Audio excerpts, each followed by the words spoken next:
Hello दोस्तों, my name is Utpal Pandey and you are watching my YouTube channel Moment Pharmacy. Yes, so today we are discuss about Pharmaceutical Analysis Unit 2. जी हाँ, ये B farm first semester का subject है pharmaceutical analysis and हम इसके second unit का topic देखने वाले हैं एसिड बेस टाइट्रेशन। जी हाँ, एसिड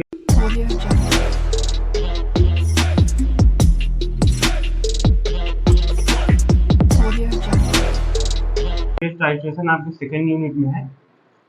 इसको आज हम डिस्कस करने वाले हैं। बिल्कुल आप एक तरह से इसको सीख जाएंगे कि आखिर एसिड बेस टाइट्रेशन होता क्या है, और एग्जाम में ये परमानेंट आने वाला क्वेश्चन है जो हर बार आपके एग्जाम में पूछा जाता है। तो आज हम जानेंगे एसिड बेस टाइट्रेशन होता क्या है। तो एसिड बेस टाइट्रेशन को जानने से पहले आप लोग समझ लीजिए टाइट्रेशन क्या होता है। जी हाँ, तो हम बात कर लेते हैं पहले आपके टाइट्रेशन का। हम आते हैं कि टाइट्रेशन का मतलब क्या होता है। तो टाइट्रेशन को आप लोग इस तरह समझिए, मान लीजिए आप लोग मार्केट में गए हैं, मान लीजिए आप गुड़ लेने गए हैं मार्केट में, ठीक है।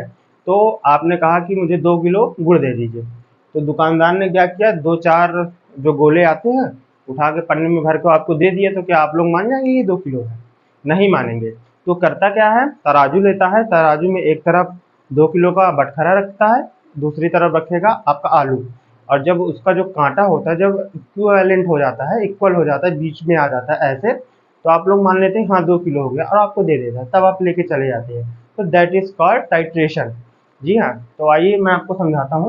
मान लीजिए ये आपका हो गया बटखरा 2 केजी का, एंड ये हो गया आपका आलू, ये आपका तराजू हो गया। जब इसके बराबर में आ जाता है तो आप लोग मान लेते हैं कि 2 केजी जो है आपका आलू हो गया है। ये आपका आलू सॉरी ये आपका गुड़ हो गया। तो इसका मतलब होता है कि इसका वेट आपको पता था, नोन था कि ये 2 किलो का है, ठीक है। मतलब इसको पता था कि ये आपका 2 किलो का है, तो इसकी हेल्प से आपने इसकी क्वांटिटी को पता लगाया। ये अननोन था कि 2 किलो है कि नहीं, आपको नहीं पता था, ये अननोन सब्सटेंस था आपके लिए। बट आपने किया क्या, इसकी हेल्प से इसका पता लगा लिया। मतलब कि नोन क्वांटिटी से अननोन क्वांटिटी का पता लगाना ही टाइट्रेशन कहलाता है, ठीक है। तो इसका कहने का मतलब, टाइट्रेशन की डेफिनेशन आप लोग समझिए क्या होती है। मैं लिखे दे रहा हूँ, titration titration is a process, titration is a process in which we are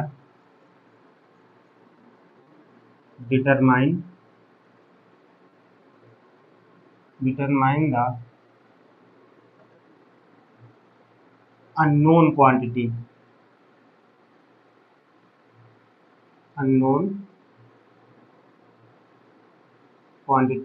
substance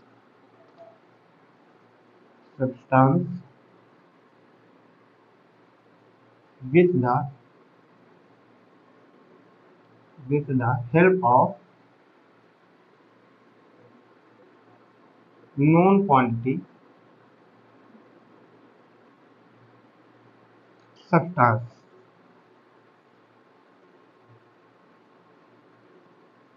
जी हाँ, तो टाइट्रेशन का मतलब होता है कि आप किसी नोन क्वांटिटी की हेल्प से अननोन क्वांटिटी वाले सब्सटेंस का पता लगाना आपका ही टाइट्रेशन कहलाता है। जी हाँ, तो आप इसको ध्यान से समझिएगा। मैं आपको इस तरह से कुछ समझाना चाहूँगा कि मान लीजिए आपके पास एक कंपाउंड है NaCl, ठीक है। ये आपका NaCl है, इसका आपको क्वांटिटी नहीं पता कि इसमें कितनी क्वांटिटी है आपके पास, ठीक है। इसकी क्वांटिटी आपको नहीं पता है, अननोन है आपके लिए, ठीक है। तो आप करते क्या हैं कि एक नॉन क्वांटिटी वाला सब्सटेंस आप लेते हैं एंड इसकी मदद से आप NaCl को डिटरमाइन करते हैं कि आखिर ये कितने, इसकी क्वांटिटी कितनी है। इसी को आप लोग कहते हैं टाइट्रेशन। आई होप आप लोगों को समझ में आ गया होगा टाइट्रेशन क्या होता है, या किसी अननोन क्वांटिटी के मदद से नॉन क्वांटिटी वाले कंसंट्रेशन को पता लगाना ही आपका जो है टाइट्रेशन कहलाता है। अब बात करते हैं एसिड बेस टाइट्रेशन की। आपका एसिड बेस टाइट्रेशन क्या होता है? आप लोगों ने लैब में देखा होगा कि आप लोगों की लैब में एक इंस्ट्रूमेंट होता है, ये इसका स्टैंड हो गया आपका, ठीक है, इस प्रकार कुछ, और उसमें एक ऐसी पिपेट लगी होती है, पिपेट, आप इसको पिपेट बोलते हैं, ऐसा। और यहाँ पे नीचे आपका लगा होता है कॉनिकल फ्लास्क, कुछ इस प्रकार,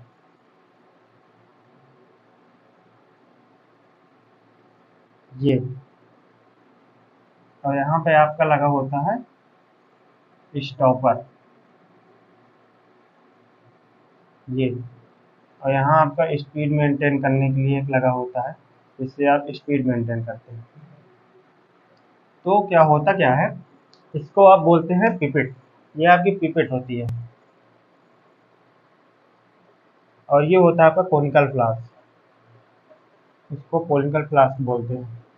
मैं आपको दिखा दूं कोनिकल फ्लास्क जैसे कि है, ये ये आपका कोनिकल फ्लास्क होता है, और आपकी ऐसे पिपेट होती है, आप पिपेट के नीचे ऐसे कोनिकल फ्लास्क को लगाते हैं, ठीक है। तो आपके पास होगा एक अननोन सैंपल, इसमें भरेंगे आप अपना अननोन सैंपल, अननोन सैंपल आप यहाँ भरेंगे। आप इसमें अननोन सैंपल जो होगा आपका, आप कोनिकल फ्लास्क में डाल देंगे, और जो आपका नोन सैंपल आपने सोल्यूशन बनाया होगा, उसको आप इसमें फिल करेंगे अपना, इसमें फिल कर देंगे।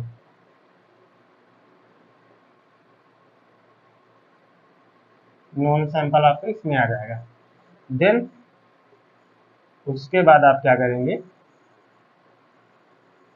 नोन सैंपल को जो है इसमें आप इंडिकेटर मिलाएंगे। किसमें? आपकी नोन सैंपल में इंडिकेटर होगा। इंडिकेटर को मतलब आपको बताता हूँ इंडिकेटर क्या होता है।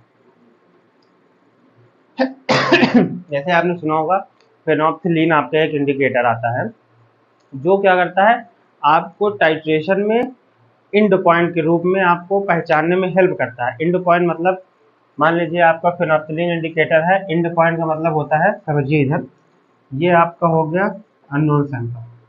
तो जब आप इसमें से ड्रॉप बाय ड्रॉप इसमें आप सैंपल गिराते जाएंगे, नॉन सैंपल आपको पता है इसमें रीडिंग लिखी होती है, 1 2 3 4 5 6 7 8 ऐसे लिखी होती है। जब आप इसका सैंपल इसमें से इसमें गिरेगा, ड्रॉप बाय ड्रॉप गिरेगा, तो एक समय आएगा जब इसका कलर न्यूट्रल हो जाएगा। क्योंकि देखो एक एसिड होगा, मान लो ये आपका एसिड है, ये आपका बेस है। ऐसा मैं क्यों बोल रहा हूँ, क्योंकि आपकी एसिड बेस टाइट्रेशन है, तो आपका जो टाइट्रेंट होगा, टाइट्रेंट किसको बोलते हैं, जो आपका नॉन सैंपल होता है, ठीक है। जैसे कि आपका इसमें जो भरा गया वो नॉन सैंपल है, ये वाला आपका होगा टाइट्रेंट, आप इसको टाइट्रेंट बोलेंगे, ठीक है। ये टाइट्रेंट होगा, और ये होगा आपका जो अननोन है, इसको टाइट्रेंड बोलेंगे, TIT होगा, RAND, ये टाइट्रेंड होगा, ठीक है। तो आपको जो एक टाइट्रेंट होगा वो एसिड होगा, या टाइट्रेंड जो होगा वो बेस होगा। तो इन दोनों में से एक आपका एसिड होगा, एक बेस होगा, ये कंफर्म है, तभी आपकी एसिड बेस टाइट्रेशन होगी। जैसे अब मैंने आपको दिया था गुड़ और भटखरा का एग्जांपल, तो गुड़ और भटखरा टाइट्रेशन हो जाएगी। तो इसमें मैं बता रहा था आप लोगों को इंडिकेटर क्या करता है। तो इंडिकेटर क्या करता है, आपका अगर इसमें इंडिकेटर मिला हुआ है, ड्रॉप बाय ड्रॉप आप इसमें डालेंगे तो एक समय आएगा ये न्यूट्रल हो जाएगा। क्योंकि देखो एसिड जो होता है वो 7 से कम होता है, और बेस क्या होता है, ये 7 से प्लस होता है। जब आप इसमें ड्रॉप बाय ड्रॉप गिराते जाएंगे तो एक समय आगे न्यूट्रल हो जाएगा, वाइट हो जाएगा।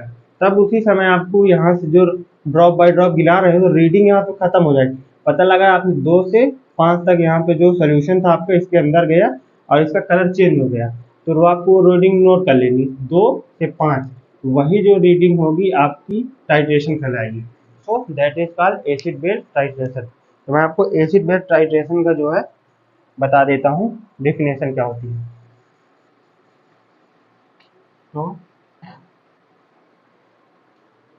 तो एसिड बेस टाइट्रेशन का आपकी डेफिनेशन हो जाएगी, acid base titration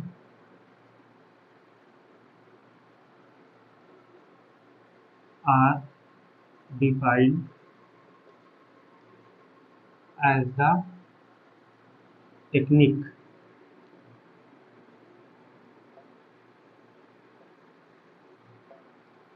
which are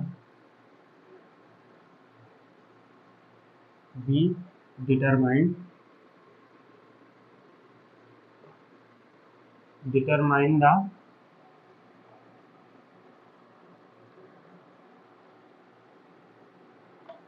unknown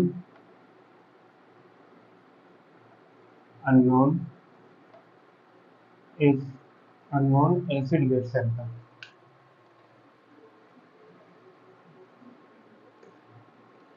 Unknown acid base substance with the help of with the help of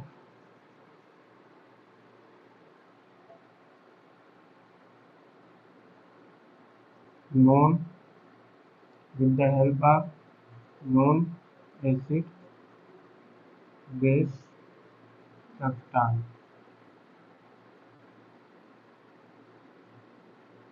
That is called acid base titration. Okay guys, तो आपकी definition है, आप लोग इसे नोट कर सकते हैं अपनी कॉपी पे। एंड बस इतना ही होता है। आई होप आप लोगों की चीज़ें समझ में आ गई होंगी आखिर में एसिड बेस टाइट्रेशन होता क्या है। तो कुल मिलाकर मेरा कहने का मतलब ये है कि एसिड बेस टाइट्रेशन में एक आपका अननोन सैंपल होगा, एक नोन सैंपल होगा, एक एसिडिक होगा, एक बेसिक होगा। ये क्लियर है, ये आपका होगा ही होगा। तो आप इसको इजी वे में बस लिखना है जो आपका अननोन होगा, जिसकी क्वांटिटी आपका नहीं पता है, जिसका सब्सटेंस की क्वांटिटी आपको कुछ भी नहीं पता है, कंसंट्रेशन आपको नहीं पता है क्या है, तो उसके एक नोन कंसंट्रेशन वाले सब्सटेंस से टाइट्रेशन करवा करके उसकी कंसंट्रेशन में पता लगाना, यही आपका एसिड बेस टाइट्रेशन कहलाता है। बस इतनी ही डेफिनेशन आपको बना करके अपने मन से लिखनी है और एसिड बेस में कुछ नहीं है। तो गाइस, अगर आपको ये चीज़ें समझ में आ गई हो तो आज हमारे वीडियो को लाइक करें, सब्सक्राइब करें।